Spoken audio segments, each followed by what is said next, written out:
మంచిది. ప్రియమైన సహోదరి సహోదరులారా, దేవుని వాక్యంలోకి వెళ్దాము. నిన్నటి దినాన మనం చూసుకున్న శిక్షకు సంబంధించినటువంటి విషయాలను మనం చూస్తూ ఉన్నాము. శిక్ష ఏ ఏ సందర్భంలో ఎవరికి అవి వచ్చి ఉన్నవి, ఎలా అని చెప్పి మనం దేవుని వాక్యాన్ని మనం ధ్యానించబోతూ ఉన్నాం. ఇంకా దాదాపు ఒక 100 వచనాలకు పైన ఈ యొక్క శిక్షకు సంబంధించినటువంటి విషయాలు ఉన్నవి. వాటిని నా దగ్గర ఉన్న కాడికి ఇంకా చాలా కూడా పరిశుద్ధ గ్రంథంలో ఉండవచ్చు. వాటిని ఈ మధ్యాహ్నం కాలమందు దేవుని వాక్యాన్ని మనం ధ్యానిద్దాము. ఏహెచ్కేల్ గ్రంథము 21వ అధ్యాయము 29వ వచనాన్ని చూద్దాం. ఏహెచ్కేల్ గ్రంథము 21:29 చూద్దాం. శకునగాండ్రు నీ కొరకు మాయా దర్శనములు చూచుచుండగాను, వారు వ్యర్థమైన వాటిని మీకు చెప్పుచుండగాను, దోష సమాప్తి కాలమున శిక్ష నొంది అంతకులైన దుర్మార్గుల ఎడల పక్కన అది నిన్ను పడవేయును. అంటే 28 చూసినప్పుడు, మరియు నరపుత్రుడా, నీవు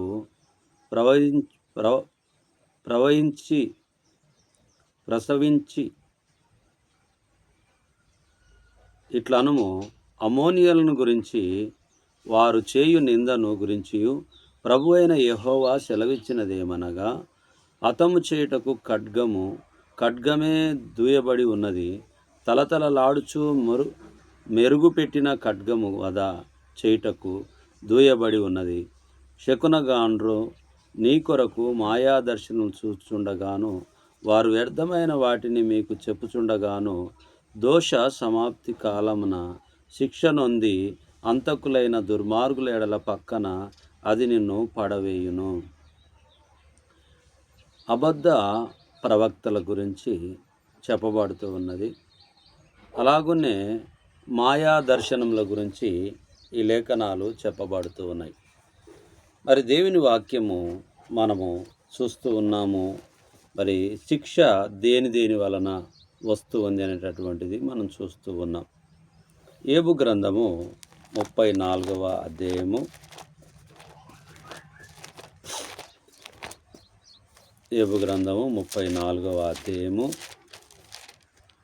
31వ వచనాన్ని చూద్దాం.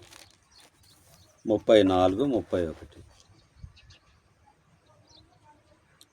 ఒకడు, నేను శిక్ష నొంది తిని, నేను ఇకను పాపము చేయను. ఒకడు శిక్ష నొందిన తర్వాత ఇకను నేను పాపము చెయ్యను అని చెప్పి ఒప్పుకుంటూ ఉన్నాడు. మరి మనం కూడా ఇక చేయకుండా ఉండడానికి, ఒప్పుకునేటటువంటి వారిగా ఉండడానికి దేవుని యొక్క ప్రణాళిక అయి ఉంటూ ఉన్నది. ఏహెచ్కేల్ గ్రంథము 30వ అధ్యాయము 3వ వచనాన్ని చూద్దాం. ఏహెచ్కేల్ గ్రంథము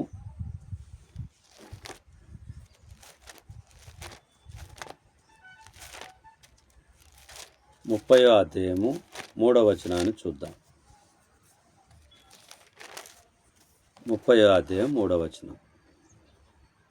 మరియు యెహోవాకు నాకు ప్రత్యక్షమై ఇలాగు సెలవిచ్చెను, నరపుత్రుడా, సమాచారమెత్తి ప్రవచింపుము. ప్రభువగు యెహోవా సెలవిచ్చినదేమనగా, ఆహా, శ్రమదినము వచ్చెనే, అంగలార్చుడి, శ్రమదినము వచ్చెనే, శ్రమదినము వచ్చెను, అంగలార్చమని చెప్పి గుర్తు చేయబడుతూ ఉన్నది. ఐగుప్తుకును దానికి సహాయము చేయవారికి వచ్చు నాశనం గురించి ఈ యొక్క 1వ వచనం నుంచి 23వ వచనం వరకు చూపబడుతూ ఉన్నది. అంతేకాకుండా బబులోను రాజును బలపరచుట గురించి 24వ వచనం నుంచి 26వ వచనం వరకు చూపబడుతూ ఉన్నది. మరి శ్రమదినము వచ్చినప్పుడు మరి చాలా జాగ్రత్తగా ఉండాలి. దుష్టులకు సంరక్షణ లేకపోవటం గురించి రాయబడుతూ ఉన్నది. అంతేకాకుండా సమీపించి ఉన్నది దేవుని రాకడ, యుద్ధము, న్యాయము తీర్చుటలో. మరి సమీపించినప్పుడు మనము దేవుని యొక్క వాక్య వెలుగులో సమీపముగా ఆయన రాకడలో ఉన్నప్పుడు చాలా జాగ్రత్తగా ఉండమని చెప్పి, మరి ఏదైనా దోషము పాపము ఉంటే క్షమాపణ కోరుకొని దేవుని దగ్గర నమ్మకంగా ఉండమని చెప్పి దేవుని వాక్యం గుర్తు చేయబడుతూ ఉన్నది. మీకా గ్రంథము 7వ అధ్యాయము 4వ వచనాన్ని చూద్దాము. వారిలో మంచివారు ముండ్ల చెట్టు వంటి వారు, వారిలో యథార్థవంతులు ముండ్ల కంచె కంటెను ముండ్లు ముండ్లుగా నుందురు. నీ కాపరుల దినము, నీవు శిక్ష నొందు దినము వచ్చుచున్నది. ఇప్పుడే జనులు కలవర పడుచున్నారు. స్నేహితుని యందు నమ్మిక ఉంచవద్దు, ముఖ్య స్నేహితుని నమ్ముకొనవద్దు. నీ కౌగిటిలో పండుకొని ఉన్న దాని ఎదుట నీ పెదవుల ద్వారమునకు కాపు పెట్టుము. కుమారుడు తండ్రిని నిర్లక్ష్య పెట్టుచున్నాడు, కుమార్తె తల్లి మీదికి నీ కోడలు అత్త మీదికి లేచెదరు. ఎవరి ఇంటివారు వారికే విరోధులగుదురు. దేవుని మాటలు మనం చూస్తే నిజంగా ప్రియులారా, ఎవరి ఇంటివారు వారికే విరోధమవుతూ ఉన్నటువంటి విషయాన్ని చాలా క్లుప్తంగా మనకు అర్థమవుతూ ఉన్నది. కాబట్టి ఇలా ముందే దేవుని యొక్క వాక్యాలు మనకు రాసిపెట్టి ఉండడం వల్ల అది మనకు మేలు జరిగింది అనేటటువంటిది మనం గ్రహించాలి. మరి ఇప్పటికి కూడా నమ్మేటటువంటి వారు, ఇప్పటికి కూడా నమ్మనటువంటి వారు ఉన్నారు. స్నేహితుల మాటలను నమ్మవద్దని చెప్తే కూడా ఇప్పటికీ ఇంకా చాలామంది నమ్మేవారు ఉన్నారు. మరి అలాగనే బంధువులు స్నేహితుల దగ్గర మోసపోయేటటువంటి వారిగా ఉంటూ ఉన్నారు. ఆ యొక్క శిక్షలను మనం చూస్తూ ఉన్నాము. పరిశుద్ధ గ్రంథంలో పాత నిబంధనలో ఉన్నటువంటి శిక్షల గురించి మనము నేర్చుకుంటున్నాం. మరి సామెతలు 16వ అధ్యాయము 5వ వచనాన్ని చూద్దాం. సామెతలు 16వ అధ్యాయము 5వ వచనాన్ని మనం చూద్దాం ప్రియులారా. 16వ అధ్యాయము 5వ వచనాన్ని. గర్వహృదయములందరూ యెహోవాకు ఏయులు, నిశ్చయంగా వారు శిక్ష నొందుదురు. మనలో ఉన్నటువంటి గర్వ హృదయం వారందరూ కూడా శిక్ష నొందుతారు. వారందరినీ కూడా జాగ్రత్తగా ఉండమని చెప్పి దేవుని వాక్యం చెప్తుంది. గర్వ హృదయములందరూ యెహోవాకు ఏయులు, నిశ్చయంగా వారు శిక్ష నొందుదురు. ఆ శిక్ష నుంచి తప్పించుకోవడానికి మన దేవాది దేవుని వాక్య ప్రకారంగా, వాక్య వెలుగులో మనము కొనసాగాలి. అప్పుడు మనకు మేలు జరుగుతుంది. ఏహెచ్కేల్ గ్రంథం 14వ అధ్యాయము 11వ వచనాన్ని చూద్దాం. ఏహెచ్కేల్ గ్రంథం 14వ అధ్యాయము 11వ వచనాన్ని మనం చూద్దాము. వారు అలాగున తమకు కలగజేసిన దోషమునకు శిక్ష నొందుదురు. ప్రవక్త యొద్ద విచారించు వాని దోషం ఎంతో, ప్రవక్త దోషమును అంతే అగును. ఇదే యెహోవా వాక్కు. దేవుడు తీర్పు తీర్చినప్పుడు, దేవుడు శిక్ష విధించినప్పుడు, మరి ప్రవక్త అయినప్పటికీ మరి తీర్పు పొందినటువంటి వ్యక్తికి కానీ అంతే అగును అని చెప్పి దేవుని వాక్యము గుర్తు చేయబడుతూ ఉన్నది. అంటే తగ్గించడానికి అవకాశం లేదు అనేటటువంటిది గుర్తు చేయబడుతూ ఉన్నది. అలాగునే హోషేయ 10వ అధ్యాయానికి వెళ్దాము. హోషేయ 10వ అధ్యాయం.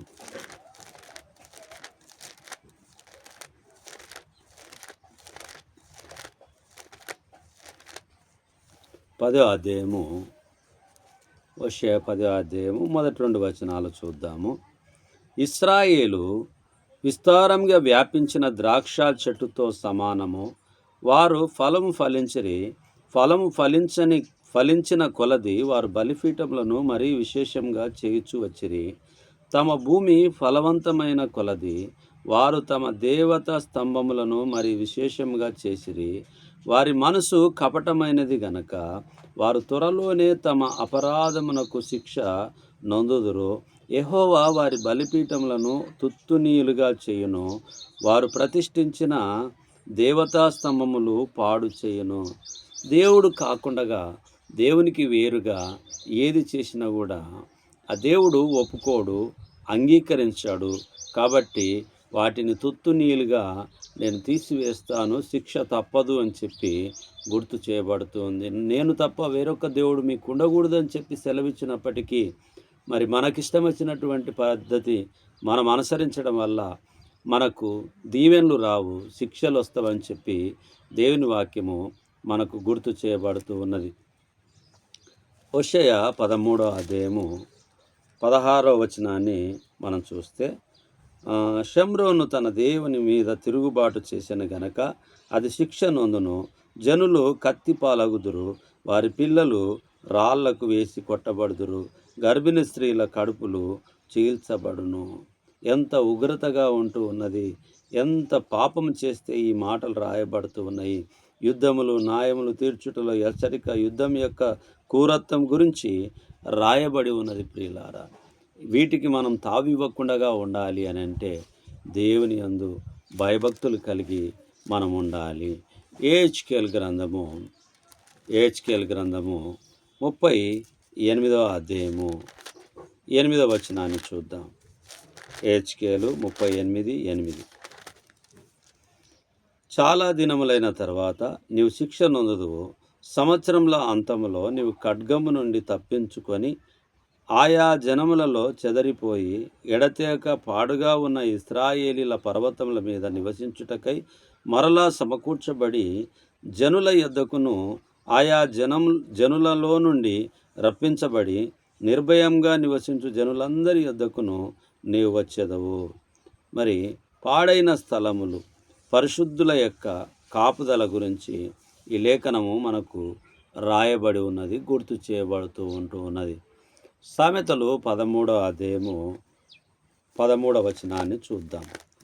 సామెతలు 13:13. సామెతలు 13వ అధ్యాయము 13వ వచనాన్ని చూద్దాం. ఆజ్ఞను తిరస్కరించువాడు అందువలన శిక్ష నొందును, ఆజ్ఞ విషయమై భయభక్తులు గలవాడు లాభం పొందును. ఆజ్ఞను తిరస్కరించువాడు అందువలన శిక్ష నొందును, ఆజ్ఞ విషయమై భయభక్తులు గలవాడు లాభము పొందును. ఆజ్ఞ విషయంలో భయభక్తులు కలిగినటువంటి వారు ఆజ్ఞ వలన లాభము పొందును అని చెప్పి దేవుని వాక్యం మనకు గుర్తు చేయబడుతూ ఉన్నది. కాబట్టి మనము ఆజ్ఞలకు లోబడి, దేవుని చిత్తానికి లోబడి మరి ఉండాలని చెప్పి దేవుని వాక్యము మనకు గుర్తు చేయబడుతూ ఉన్నది. ఏహెచ్కేల్ గ్రంథము 23వ అధ్యాయము 10వ వచనాన్ని మనం చూద్దాము. వీరు దాని మానచ్ఛాదనము తీసిరి, దాని కుమారులను కుమార్తెలను పట్టుకొని దానిని ఖడ్గము చేత చంపిరి. ఇలాగున ఆమె స్త్రీలతో అపకీర్తి పాలై శిక్ష నొందెను. మరి పాప శిక్ష దేవుడు మనల్ని విడిచి వెళ్ళును అనేటటువంటి విషయాన్ని ఇదొక 9వ వచనం 10వ వచనంలో మనకు గుర్తు చేయబడుతూ ఉన్నది. ఖడ్గము చేత సంహరింపబడునని చెప్పి దేవుని వాక్యము మనకు గుర్తు చేస్తూ ఉన్నది. సామెతలు 5వ అధ్యాయము 23వ వచనాన్ని చూద్దాం. సామెతలు 5:23. శిక్ష లేకయే అట్టివాడు నాశనమగును, అతి మూర్ఖుడై వాడు త్రోవ తప్పిపోవును. శిక్ష లేకయే నాశనమగును. మరి అతి మూర్ఖుడై వాడు త్రోవ తప్పిపోవును. అంటే ఈ యొక్క శిక్షలను మనము నెమరేసుకుంటూ ఉన్నాము. పాత నిబంధనలో ఎందు నిమిత్తమైతే ఆ శిక్షలు అమలు చేయబడ్డావో, ఎందుకొరకు ఆ శిక్షలు అమలు చేయబడ్డావో వాటిని మనము జ్ఞాపకం చేసుకుంటున్నాం.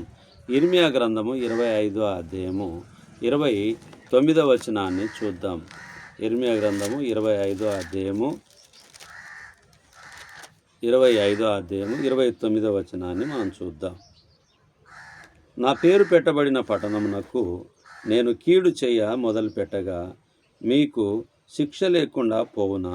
మీరు శిక్షింపబడకపోరు. భూలోక నివాసులందరి మీదికి నేను ఖడ్గము రప్పించుచున్నాను. ఇదే సైన్యములకు అధిపతి అగు యెహోవా వాక్కు. ఒకవేళ దేవుడు శిక్షిస్తే తప్పించుకోవడానికి మనకెట్టి పరిస్థితుల్లో అవకాశం లేదు అని చెప్పి దేవుని వాక్యము మనకు గుర్తు చేయబడుతూ ఉన్నది.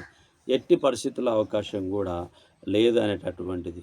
ఆ యొక్క శిక్షలను తప్పించుకోవాలి అని అంటే దేవుని ఆజ్ఞలను అతిక్రమించకుండా మనము ముందుకు కొనసాగేటటువంటి ప్రియ కుమారులుగా కుమార్తెలుగా ఉండాలని చెప్పి దేవుని వాక్యం గుర్తు చేస్తూ ఉన్నది.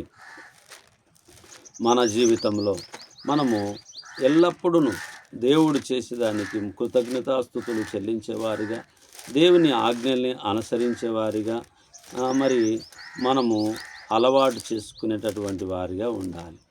అంతే కాకుండా ఆయన మాటకు లోబడి దేవుని చిత్తాన్ని జరిగించి కృపలో భద్రపరిచేటటువంటి వారిగా మనం ఉండాలి. అలా లేకపోతే మనకు ప్రయోజనకరమైంది ఏమి కూడా లేదని చెప్పి దేవుని వాక్యము మనకు గుర్తు చేయబడుతూ ఉన్నది. అలాగనే దేవుని వాక్యాన్ని మనం చూద్దాము.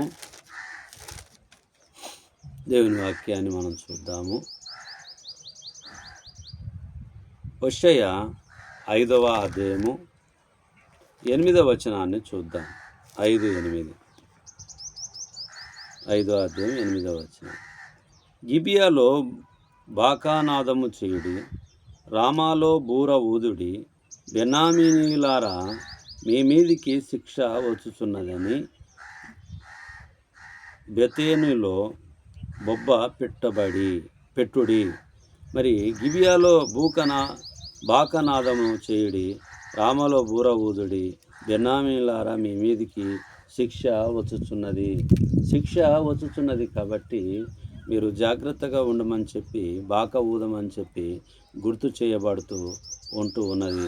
మరి అలా చేసేటటువంటి ఆలోచన మనము ఆనాడు జరిగి ఉంటూ ఉన్నది. ఈనాడు దేవుని సువార్త వాక్యం ద్వారా అనేకులకు చెప్పబడుతూ ఉన్నప్పటికీ ఆలోచనను కోల్పోయినటువంటి బిడ్డలుగా కుమార్తెలుగా ఉంటూ దేవుని చిత్తాన్ని జరిగించకపోతే మనకు శిక్ష తప్పదు అని చెప్పి దేవుని వాక్యం మనకు తెలియపరచుంది. 70 కీర్తనలు 73వ కీర్తన 14వ చరణాన్ని చూద్దాం. 73:14. దినమంతయు నాకు బాధ కలుగుతున్నది, ప్రతి ఉదయమున నాకు శిక్ష వచ్చుచున్నది. దినమంతయు నాకు బాధ కలుగుతున్నది, ప్రతి ఉదయమున నాకు శిక్ష వచ్చుచున్నది. జనులు దేవుని జనులుగా, అలాగునే శిక్షించుట దేవుని చిత్తము అయితే ఆయన శిక్షిస్తాడు. మనోదుఖము మానవులకి కలుగుతుంది, కానీ దేవుని దగ్గరికి మనము చేరుకునేటటువంటి వారిగా మనం ఉండాలని చెప్పి దేవుని వాక్యం మనకు గుర్తు చేయబడుతుంది. హోషేయ 9వ అధ్యాయము 9వ వచనాన్ని మనం చూద్దాం. 9:9. గిబియాలో చెడు కార్యములు జరిగిన నాడు జనులు దుర్మార్గులైనట్లు వారు బహు దుర్మార్గులైరి.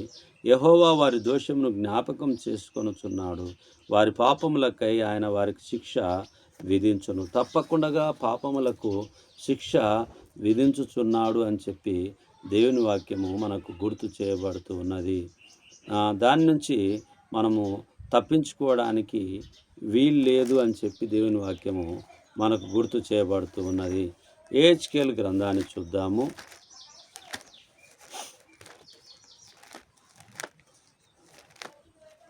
యెహెజ్కేలు గ్రంథము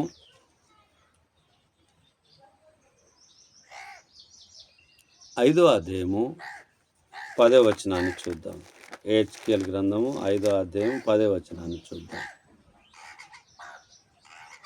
కావున నీ మధ్య తండ్రులు తమ కుమారులను భక్షింతురు, కుమారులు తమ తండ్రులను భక్షింతురు. ఈ ప్రకారము నేను నీకు శిక్ష విధించి నీలో శేషించిన వారిని నలుదిశల చెదరగొట్టుదును. 11వ అధ్యాయము యెహెజ్కేలు గ్రంథం 11వ అధ్యాయము 9వ వచనాన్ని చూద్దాం. మరియు మీకు శిక్ష విధించి పట్టణంలో నుండి మిమ్మల్ని వెళ్ళగొట్టి అన్యుల చేతికి మిమ్మల్ని అప్పగించుదును, అన్యుల చేతికి మిమ్మల్ని అప్పజెప్పుదును. దేవుని ప్రజలైనటువంటి వారైనప్పటికీ దేవుని యొక్క నీతి కార్యాలు జరిగించకుండా దేవునికి అవిధేయత కలిగినటువంటి పరిస్థితిలో దేవుడు వారికి శిక్ష ఉగ్రతను రప్పిస్తున్నాడనేటటువంటి విషయాన్ని గుర్తు చేయబడుతుంది. కాబట్టి ప్రియమైనటువంటి వాక్యాన్ని వింటున్నటువంటి సహోదరి సహోదరులారా, ఈరోజు ఉదయకాలమందు దేవుని మాటల్ని మనం ధ్యానిస్తూ ఉంటున్నాము. శిక్ష పలు విధములుగా ఉంటూ ఉన్నాయి. వాటిలో ఉన్నటువంటి విషయాలు ఆయా సందర్భాలను నెమరేసుకుంటూ ఉన్నాము. మన జీవితంలో కూడా ఆయా సందర్భంలో వచ్చేటటువంటి శిక్షల నుంచి మనం జాగ్రత్త నొందాల్సిందిగా, అందులోకి వెళ్ళి ఏదైనా మన తప్పిదమ్ములు ఉంటే ఆ హెచ్చరికల నుంచి బయటపడవలసిందిగా, ఆజ్ఞ అతిక్రమములను దాటకుండగా ఆజ్ఞానుసారంగా జీవించడము మనం అలవాటు చేసుకుందాము. చిన్ని ప్రార్థన చేసుకుందాము. కనికర సంపన్నుడా, దయగలిగిన తండ్రి, మీ పరిశుద్ధమైన నామాన్ని బట్టి వందనాలు నాయన. ఈ మధ్యాహ్నం కాలమందు మీ మాటలు వినడానికి మీరు చూపిన కృపను బట్టి మీకు వందనాలు. అవునైనా శిక్షలు పలు విధములుగా మాకు వస్తూ ఉన్నవి. ఆనాడు అనేకులకు వచ్చి ఉంటున్నాయి. అనేకులు మీ మాట విననొల్లక ఉంటూ ఉన్నారు. వారి శిక్షలన్నీ కూడా మీరు చూపిస్తూ వస్తూ ఉన్నారు. అవునైనా ఇందులోకి వెళ్ళి మా పరిస్థితులను బట్టి, మా అలవాట్లను బట్టి, ఆలోచనలను బట్టి మార్పు చెందే కుమారులుగా కుమార్తెలుగా ఉండడాన మీరు భద్రపరిచి మీ చిత్తాన్ని మా పట్ల నెరవేర్చమని, అయోగ్యంగా కాకుండా యోగ్యంగా బ్రతకడానికి మీరు మాకు సహాయం చేయమని ఈ మనవులు మీ కుమారుడు మా ప్రాణరక్షకుడు యేసుక్రీస్తు అతి పరిశుద్ధమైన నామంలో బ్రతిమాలి అడిగి వేడుకొని ప్రార్థించుతున్నాము తండ్రి. ఆమేన్. అందరికి ప్రభునామమున వందనాలు.